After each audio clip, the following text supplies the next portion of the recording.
83 اللقب رقم 33 إن أتى للريال، اللقب رقم 24 إن أتى للبرشا.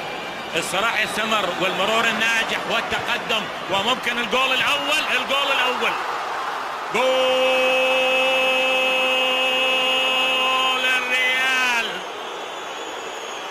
الريال يسجل الهدف الأول بواسطة كريستيانو رونالدو.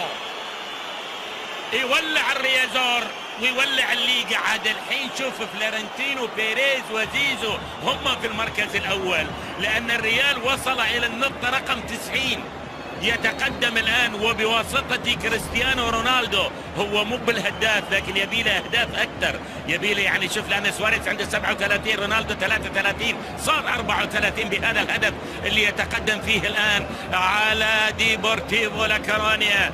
الهدف رقم 34 لكريستيانو رونالدو في مرمى ديبورتيفو لا كورونيا، وتظل النتيجة في مدينة غرناطة في الأندلس، مدينة قصر الحمراء غرناطة. وتعادل في الأخير برشلونة مع غرناطة وفاز الريال أكيد اللقب للريال.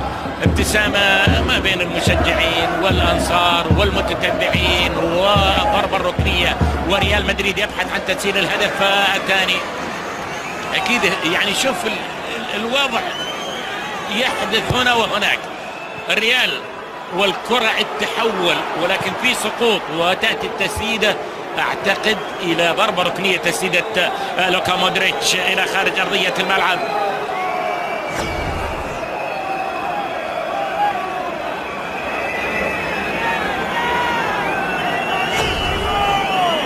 إلى ضربة ركنية أخرى لمصلحة الريال.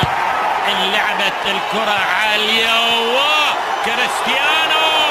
كريستيانو رونالدو يسجل الهدف الثاني للريال.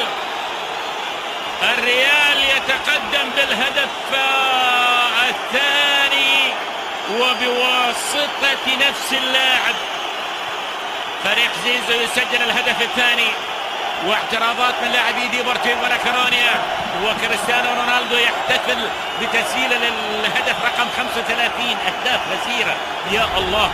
كريستيانو رونالدو وصل الآن إلى الهدف رقم 33، لكن وصل بالمقابل إلى الهدف رقم 237 في الليغا من 259 مباراة. سجل رائع الحقيقة لكريستيانو رونالدو. سجل الهدف الثاني وهناك البرشا متقدم بهدف واحد مقابل لا شيء.